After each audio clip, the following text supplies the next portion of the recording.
son épée qui n'est pas dans son fourreau. Souvent, nous vivons sur la terre les conséquences des choses spirituelles que nous ignorons.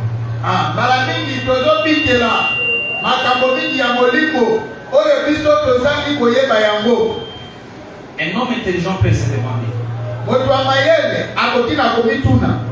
pourquoi depuis que Israël a commencé sous Moïse, cet homme n'est pas apparu dans cette façon. Et pourtant il était toujours avec eux. Pourquoi seulement là à la fin il est apparu dans cette forme-là? Avant de mettre l'accent comme dans mes études, je vais donner une petite exhortation.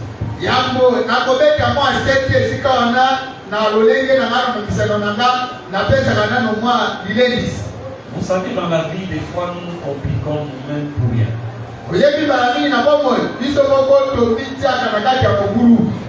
La Bible dit de ne pas soupçonner, c'est vrai?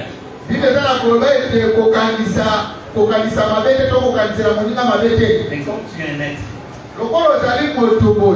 tu peux réfléchir, tu peux analyser quelque chose que tu vois.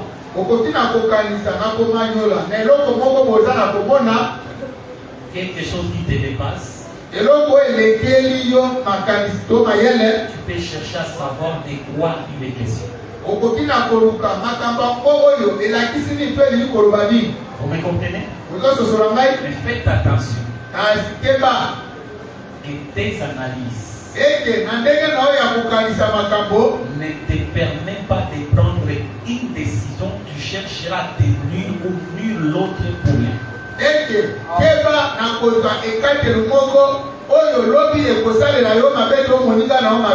Surtout le marié. Faites attention. Tu peux avoir entendu. Tu peux avoir vu. Mais si tu ne sais pas c'est de quoi exactement, faites attention avant de prendre n'importe quelle décision.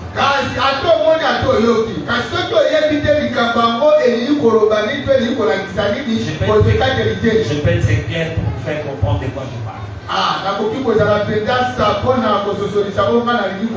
Imaginez que vous étiez du temps de Jésus.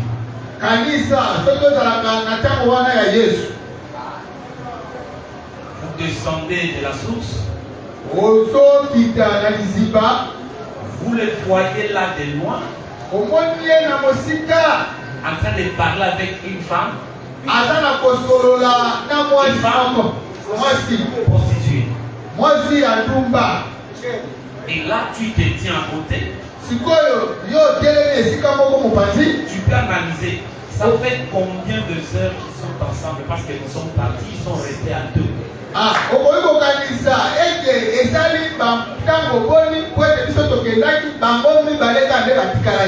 De quoi parle-t-il? Parce que les femmes prostituées n'ont pas le temps de se cacher. Il suffit que tu la vois, tu sais que c'est une prostituée.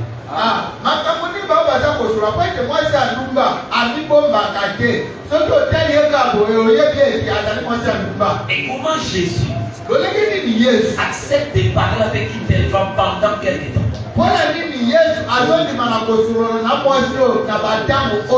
Imaginons aujourd'hui avec le monde des drones. Ou avec mon téléphone. Tu peux te mettre de côté. Tu filmes. Et après tu publies qui parlait avec cette femme prostituée. C'est qui? Quelle sera la conclusion?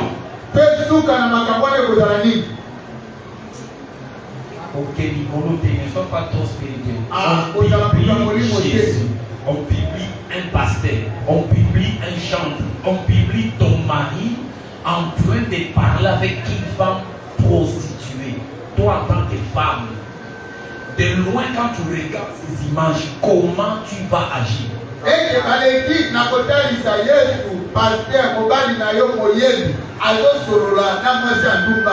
Yosikoyo okozala makanisi ni okolobani. Oui, bien sûr, ça là, c'est pour nous enseigner. Yesu, ce que ça qui m'a commencé toi là et ça qui pour la côté à biso. Si seulement Jésus était marié à une femme.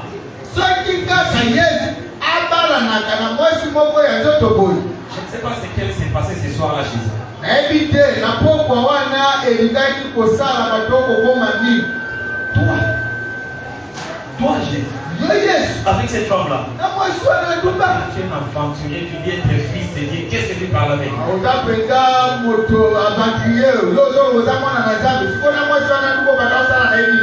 C'est pourquoi j'ai dit. Même si tu dis, je lis les messages dans les téléphones. J'ai entendu, on me disait. Fais attention parce que parfois tu ne sais pas quel est l'esprit qui est derrière cet homme qui te raconte l'histoire.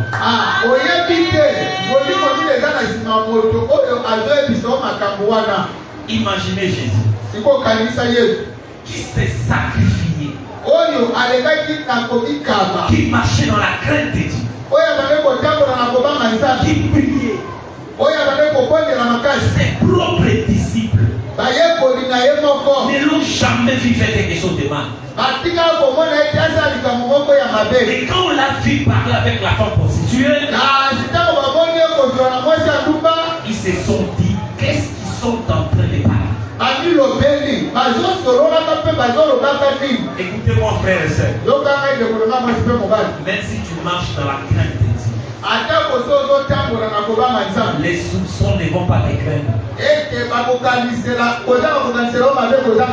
Si tu t'efforces de savoir qu'est-ce que tu peux dire, il suffit que l'on te voit avec une fille, on peut raconter n'importe quoi et c'est parti.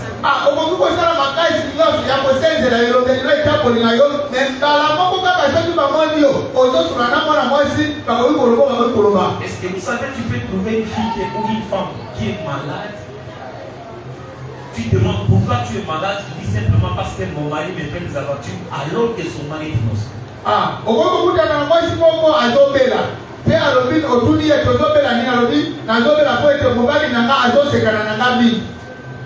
Comme tu peux trouver un homme mal à l'aise. Parce qu'il suffit que sa femme parte pour marcher et passe 30 minutes pour lui, elle est partie faire des aventures.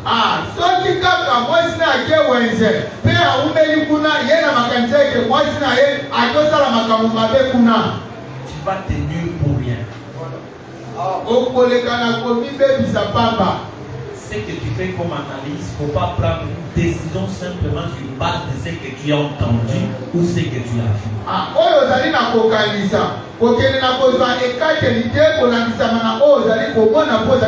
Imaginez Dieu lui-même. Dieu le Tout-Puissant. On lui a porté des accusations contre Sodome et Gomorrhe.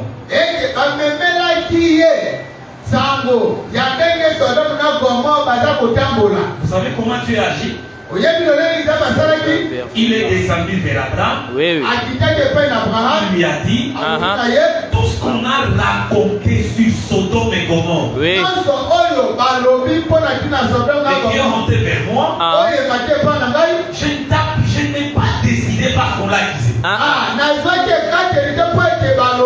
Je descends, je vais vérifier. Si c'est comment rapporter est égal à ce que je verrai.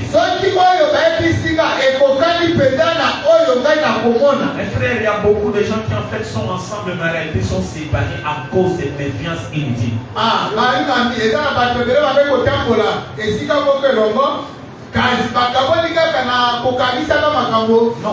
il y a des gens qui sont dans la même maison. Mais en réalité, ils sont séparés. Personne ne fait confiance à personne. À cause des jugements précoces qui n'ont rien à faire avec la vérité.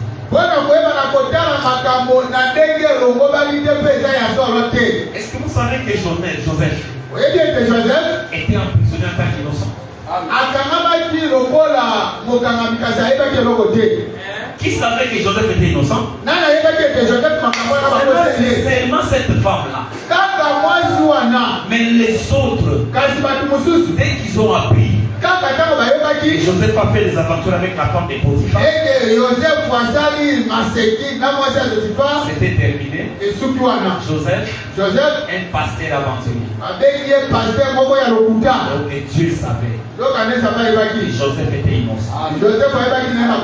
Pourquoi toi aussi, quand tu souffres comme un innocent, ne profite pas de faire le mal parce qu'on a parlé à mal de toi.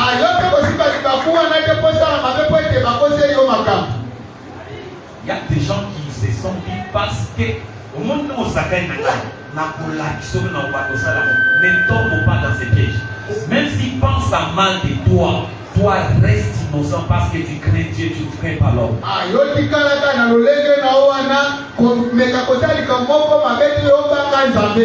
Est-ce que vous me comprenez? Je sais pourquoi je vous dis ça. Il y a d'autres filles qui se sont tapissées pour rien parce qu'on a tellement serré dans leur maison. Et fait le pourquoi on a toujours l'habitude de dire, tu vois, Doumbalo SCI, comme c'est des cas, maintenant je vais faire ça. Donc elle agit pour Allah qui s'en va, pour en réalité, c'est là qu'elle tombe dans le piège du diable. C'est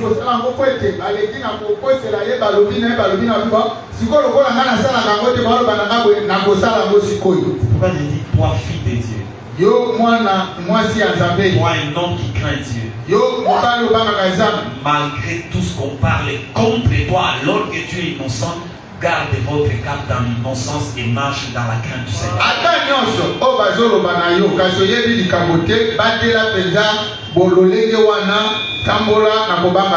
Je vous dis seulement d'avoir des réserves et de confirmer quelque chose quand vous n'avez pas de preuves.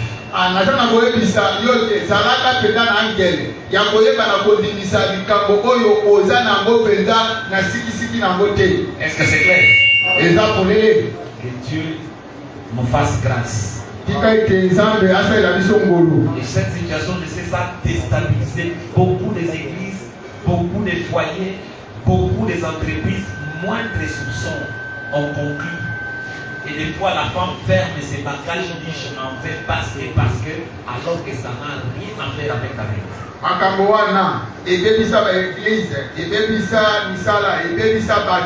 Kaka na koyoka ya pamba atali yango te makambo ndenge ezali te wanzwango lokola penda toli ya bomoi na yo. Et pour éviter cela, il ne faut pas parler en mal de ton frère quand tu ne connais rien de lui. Il faut te taire. Nango esengeli omibatela na koloba mabe epai na ndeko na yo soki oyebi makambo yango te batela kimia. Tu vois celui-là? Omoni mutuana. Tu vois celle-là? Omoni ndeko mwaswana. Tu sais que tu mens. Tu charges seulement la personne pour rien. Que Dieu te pardonne et qu'il fasse grâce et tu quittes ces choses-là si tu en avais.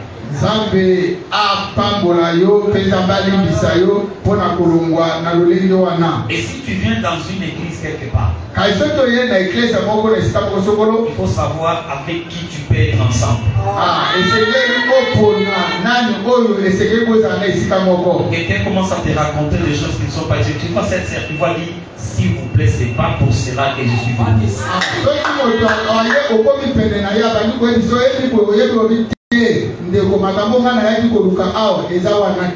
Si quelqu'un veut t'aider, qui te parle de ce que Matthieu a dit, de ce que Marc a dit, de ce qui est écrit quelque part dans Deutéronome, c'est à côté d'une telle personne que tu peux continuer d'être.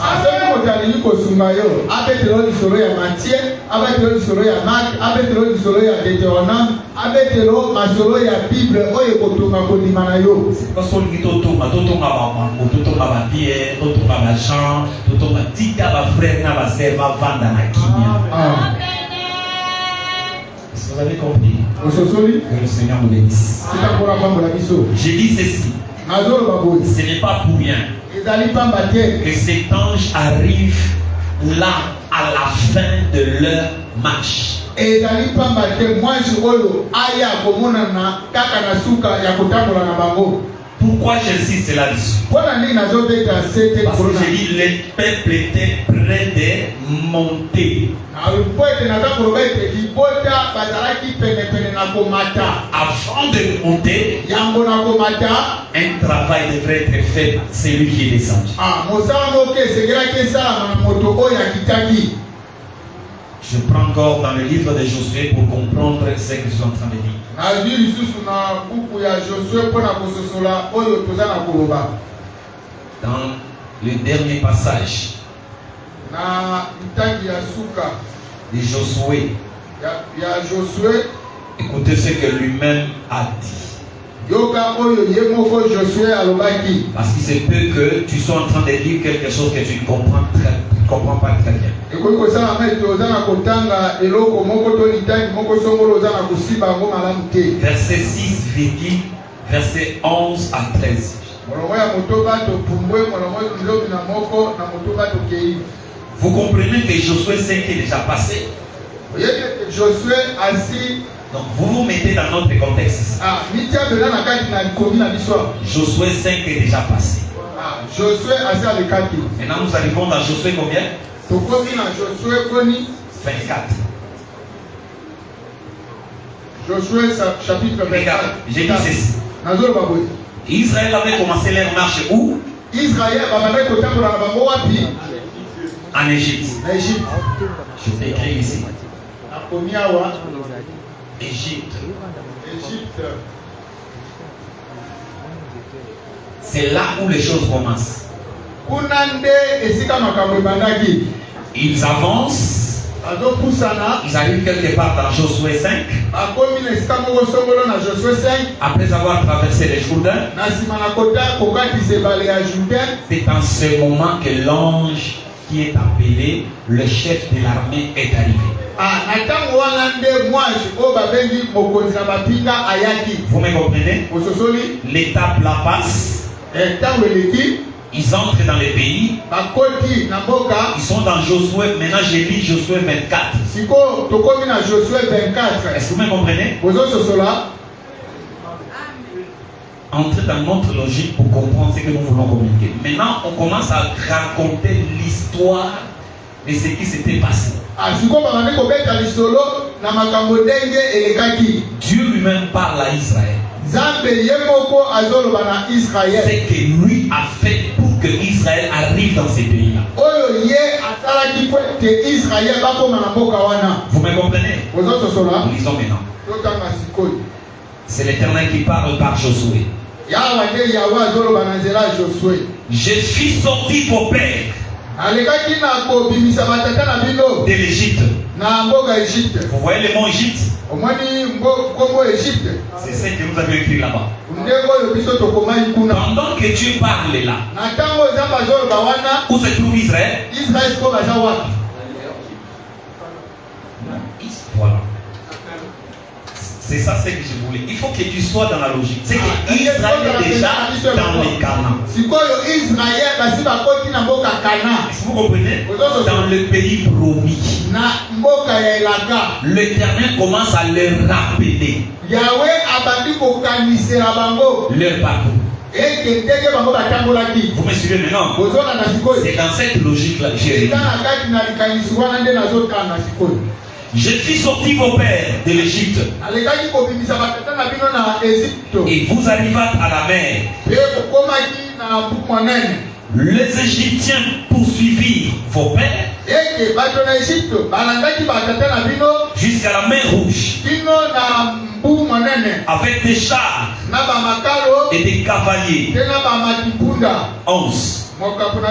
Vous passâtes le Jourdain. Vous voyez? Dieu parle déjà de l'Égypte. Il avance. Il arrive dans leur passage du Jourdain. Si vous avez l'esprit clair, vous voyez qu'ici on met l'accent sur le passage des deux eaux. La mer Rouge et le fleuve Jourdain. Vous me suivez très bien. Pourquoi nous avons dit, si vous croyez au passage du mer rouge, et que vous avez son explication, il faut aussi croire au passage du Jourdain et avoir son explication. Est-ce que c'est clair? Nous continuons. Dieu fera grâce, c'est ça ma prière. Vous passâtes le Jourdain et vous arrivez à Jéricho. Les habitants de Jéricho combattirent contre vous les Amoréens, les Phéniciens, les Cananéens, les Étiens, les Girgasiens, les Éphiens et les Jébusiens. Je les livrai entre vos mains tous, et j'envoya devant vous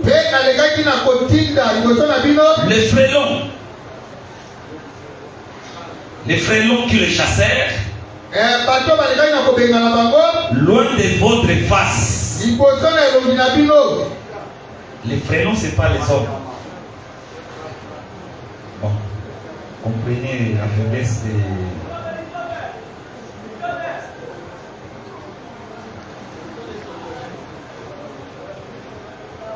Vous n'avez pas la Bible de Mungala.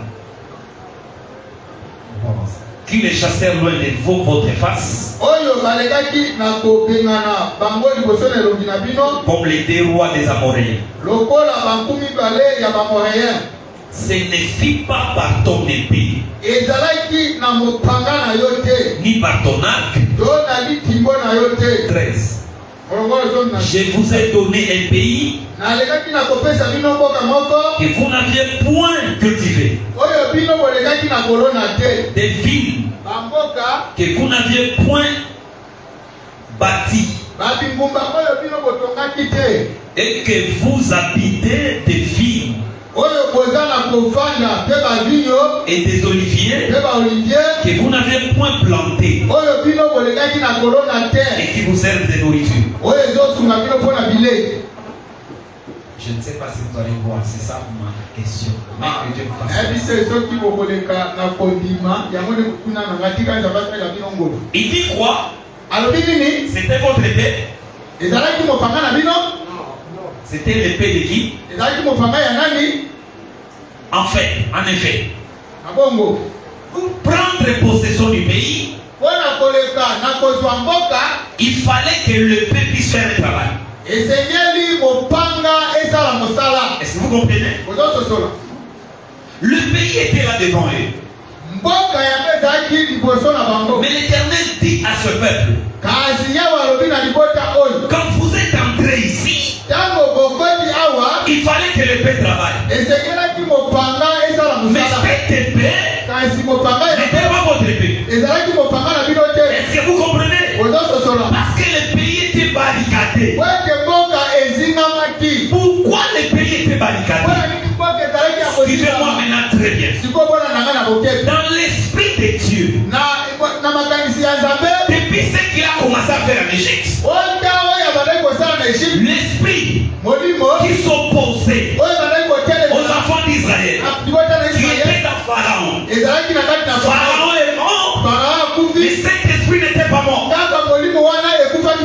Et que vous me suivez, tous ces esprits-là qui s'opposaient à Israël, pendant que Israël avançait, les hommes mouraient, mais ces esprits-là, ils ne mouraient pas. Ne pensez pas un sorcier de votre famille qui t'a jeté le sort est décédé, que les esprits de la sorcellerie se sont arrêtés. Non! Est-ce que vous me comprenez? Pharaon n'était qu'un corps. Il y avait un esprit là qui maltraitait les enfants d'Israël. Ce sont les esprits qui poursuivent. Il a laissé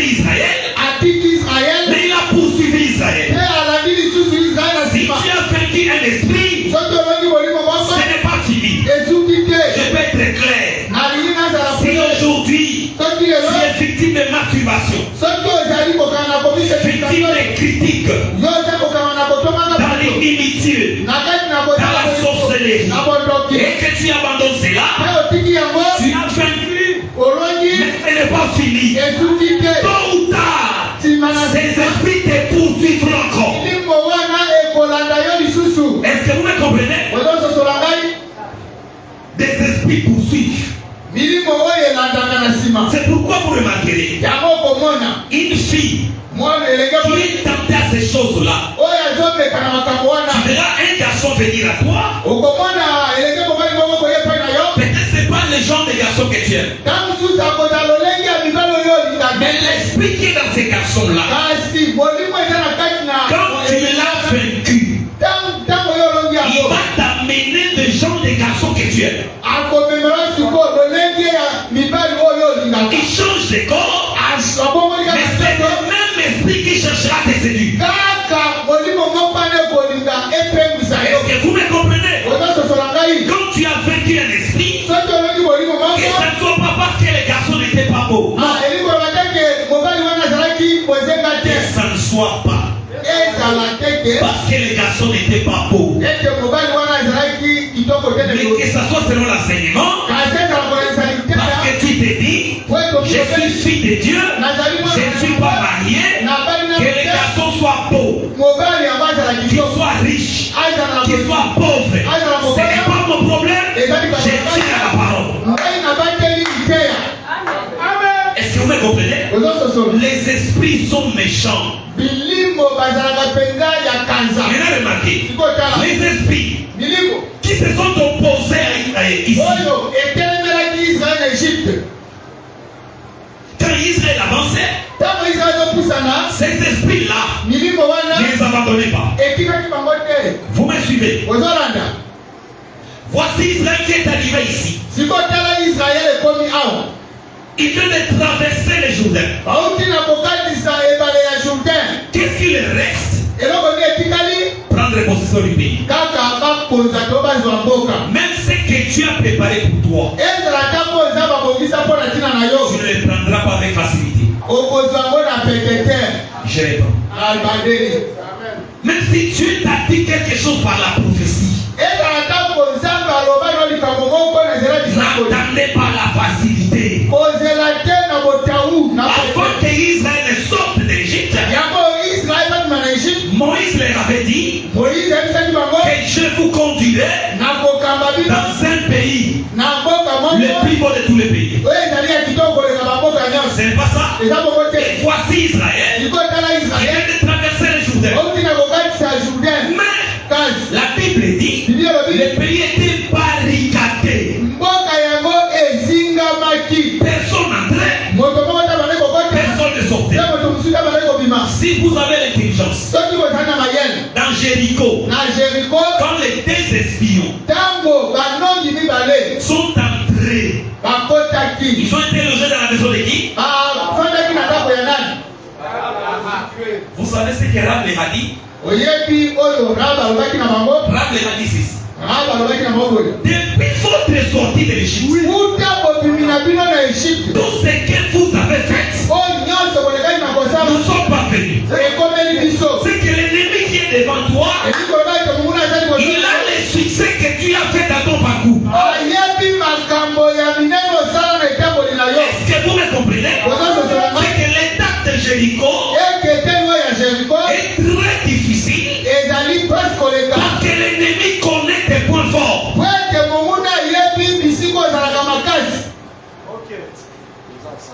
Est-ce que vous me comprenez? Donc l'ennemi qui se tient devant toi, il sait que cet homme n'aime pas ça, il aime ça. Est-ce que vous me comprenez? Il connaît tes succès. Il sait tes succès. Bakisiko longa. Est-ce que vous me comprenez? Aïe moto alonga boy, alonga boy. C'est que tu as tellement de bossons na yo, asana ba précaution nyoso mbalo yo olonga te. Est-ce que vous comprenez? C'est pourquoi j'ai dit, c'est important de lire ça. C'est important. Prenons ça. Dans le livre de Jéricho, le livre de Josué, pardon. Quand les deux espions sont entrés, regarde ce que Rahab lui-même leur a raconté. Pour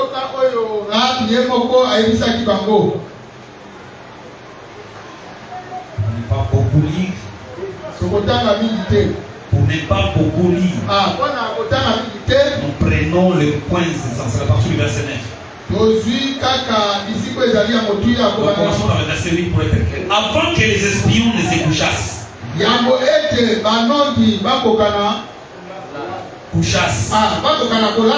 Rahab monta vers eux sur les toits et leur dit, l'Éternel, je le sais, vous a donné ce pays. Qui parle de ça? Il dit ça à qui? Aux espions. Pendant ces temps, Jéricho est dominé par qui? Par le roi de Jéricho. Suivez-moi très bien, je vous en prie. Il leur dit, l'Éternel, je le sais, vous a donné ces pays. La terreur que vous inspirez nous a saisis. Et tous les habitants du pays tremblent devant vous. Car nous avons appris comment à votre sortie d'Égypte, l'Éternel a mis à sec devant vous les eaux de la mer Rouge. Et comment vous avez traité les deux rois des Amoréens au-delà du Jourdain, Sihon et Og, que vous avez dévoué par la tête. Si vous êtes attentif, ici dans les paroles de Rahab, elle met encore l'accent au passage de combien les autres. Un homme intelligent doit se demander pourquoi on insiste sur le passage des Jourdain et le passage de la mer.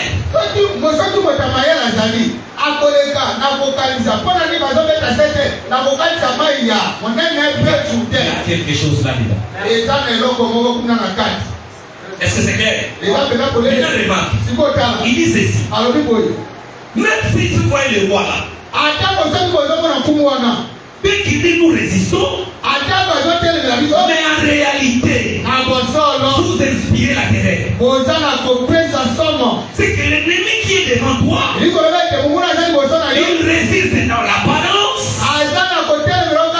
mais au-dedans, il a peur de toi. Qui sait ce que ton Dieu a fait? Est-ce que vous m'écoutez? Je répète, même ton ennemi qui te résiste, si c'est l'Éternel qui t'a donné les victoires passées, sois rassuré. Le même Dieu qui t'a fait vaincre hier, il te fera vaincre aujourd'hui. Peu importe le temps. Le danger c'est quoi? Si les traverses pas ici, tous les efforts que Yahweh a fait va tomber à peine. Oh Dieu, quand il commence quelque chose, il ne l'abandonne jamais sans avoir acheté. N'aie pas peur de tes ennemis. Même s'ils résistent, ils résistent dans la bouche, dans les cœurs ils tremblent. Toi tu inspires la paix, inspire la terreur. Est-ce que vous croyez à cela?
dit dans d'autres termes, tu n'as pas un enfant, un sorcier, il a gardé ton enfant quelque part, mais il sait que cet enfant que je détiens, et pour telle personne-là, l'Éternel te donnera ce qu'il a préparé pour toi.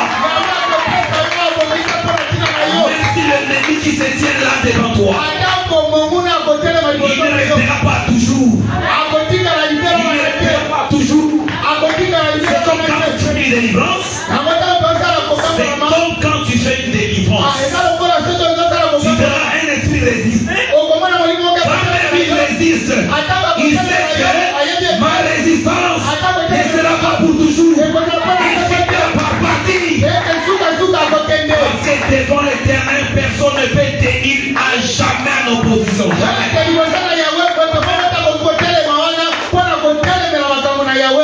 N'aie pas peur de ce que tu vois avec les yeux. Parce qu'avec les yeux, Jéricho était bien barricadé. Tu n'as pas la capacité d'entrer. Il y a des situations où tu te demanderas, je vais commencer par où parce que je n'ai rien. N'aie pas peur. L'ennemi là, il sait qui tu es.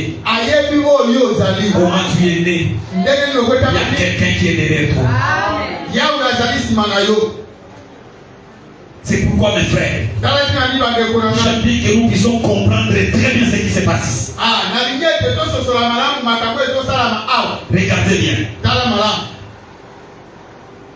Ce que nous avons dit quand Josué 24 est en train de nous présenter ses corps.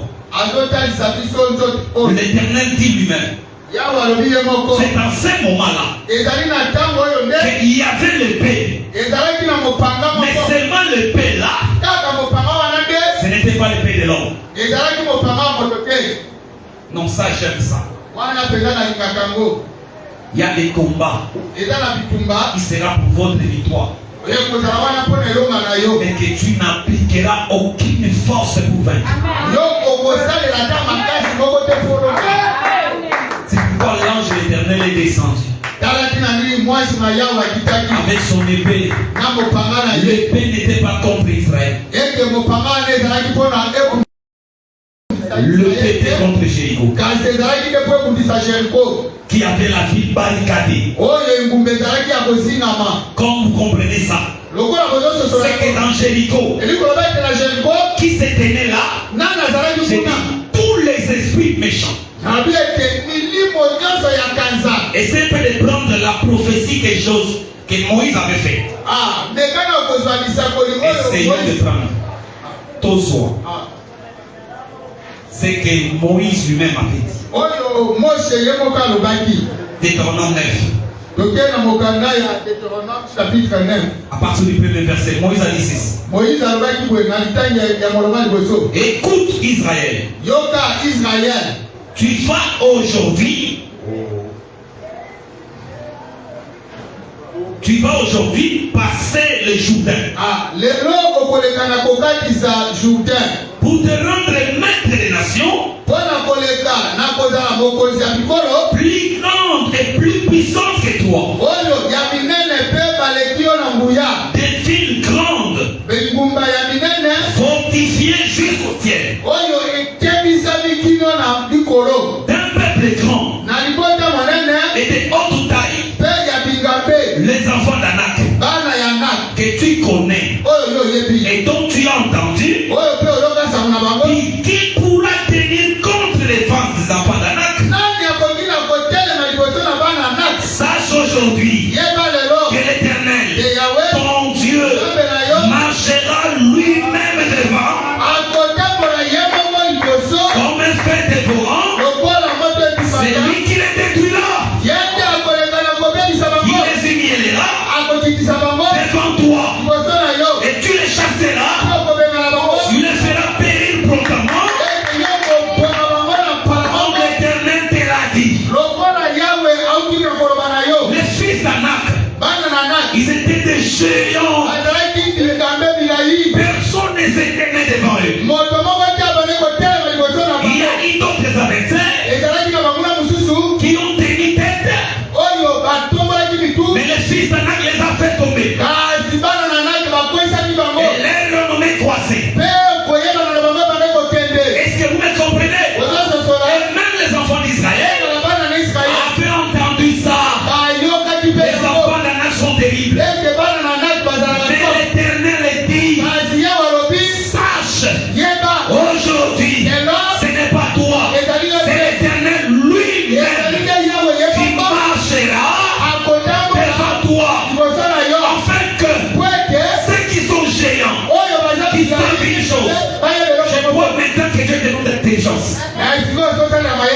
Regardez, Israël qui marche là, il avait une base. Quelle était sa base? Avant sa sortie en Égypte, il y a eu la mort de l'agneau. Un agneau était mort, le fils d'Anak s'était mis devant. Et quand ils avançaient, le fils d'Anak oubliait quelque chose. Et tous ceux qui se sont combattus contre eux, il n'y avait rien de pareil. Mais Israël, qui est un petit nombre, qui est faible, ils sont assis sur le sang de l'agneau. Ils avancent avec cette espérance. Tenez-vous derrière le sang de l'agneau. Alors l'Éternel marchera devant toi. Est-ce que vous le comprenez? C'est pourquoi en marchant, ils sont arrivés quelque part. Je peux dire en d'autres termes, la ville barricadée jusqu'au ciel. C'est ce qui est écrit. Oh, l'esprit qui s'était né là, il était là en Égypte. Le chef de l'opposition, celui qui était là en Égypte, il s'est tenu là pour barrer les chemins afin qu'Israël ne monte pas. En d'autres termes, je dirais, il dit que dans le ciel, le chef de l'armée contre les oppositions qui se trouvaient quelque part. Mais le peuple d'Israël, ils l'ont vaincu à cause du sang de l'agneau. Est-ce que vous comprenez? Avant de comprendre bien l'Apocalypse, il faut savoir où est-ce qu'on a ramassé la chose.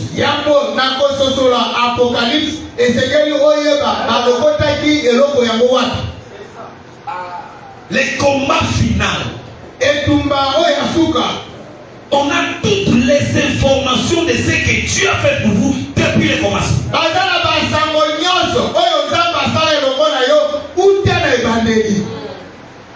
N'ayez pas peur. Qu'il cherche dans l'internet. Qu'il fouille tout qui peut fouiller. Toi, tiens-toi seulement sur les 100 mètres. Est-ce que vous comprenez? L'ennemi était là. Très vigilant. Israël ne passera pas ici. Moi j'aime Moïse. Quand Dieu lui-même, pris par la colère, il a dit, je vais détruire ce peuple. Moïse dit, pas de problème. Tu es souverain. Tu détruis ce peuple. Regarde, tu l'as déjà détruit. Maintenant, le peuple, les nations qui entendront ça, que le peuple que tu as fait sortir d'Égypte pour les faire entrer dans Canaan, ils ne sont pas entrés, ils ne se moqueront pas du peuple, ils se moqueront de toi. Ils diront l'Éternel n'était pas capable de faire entrer le peuple dans le pays. Mais l'Éternel dit, qui n'est pas capable? Moi, je ne détruis pas. Je te dis, Dieu n'a pas fait sortir pour rien. Je répète, Dieu ne t'a pas fait sortir pour rien. On ne t'a pas fait sortir de l'Égypte. Tu entreras dans le pays. Peu importe le temps.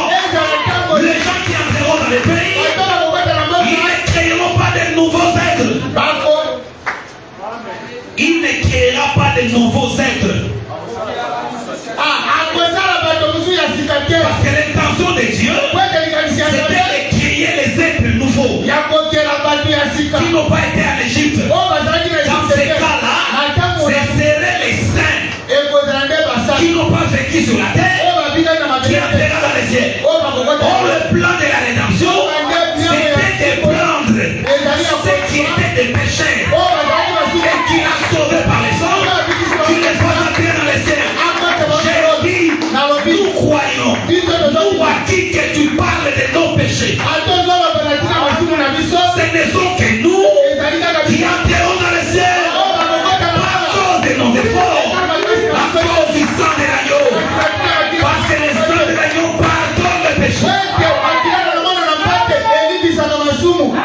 escaliers que tu entreras. Crains seulement l'Éternel. Confesse tes péchés. Crains seulement l'Éternel. Confesse tes péchés. Va de l'avant. Mais si on te rappelle le passé, toi tiens-toi debout. Comme l'enfant prodigue. Il avait fait le péché. Beaucoup de péchés. Mais un jour il a décidé. Aujourd'hui, je vais dans la maison du Père. C'est quoi?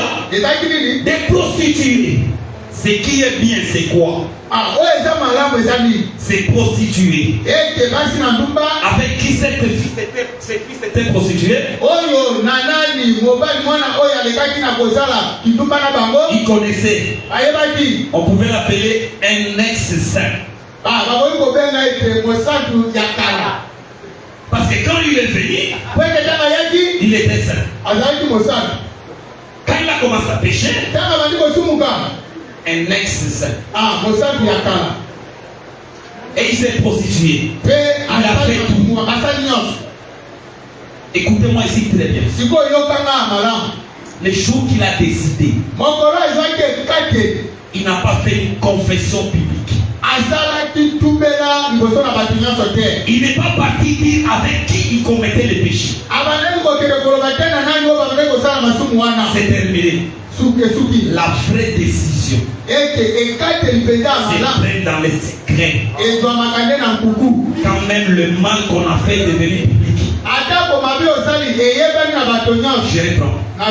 Même si le mal qu'on a fait est devenu public, la bonne décision peut être prise à 10 minutes seulement. Dans les secrets, je marquerai comment rendre cela public. L'enfant rentrait chez son père. Le papa qui connaît les intentions, il a vu l'enfant venir. C'est tout ce qu'il cherchait. Et le papa n'a pas dit est-ce qu'il est sincère? Il n'y a personne qui connaît la sincérité de Dieu lui-même. Il a vu son enfant venir.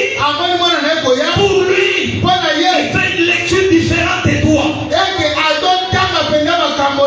Toi tu dis c'est un mec saint. Mais là, le papa dit l'argent que voici,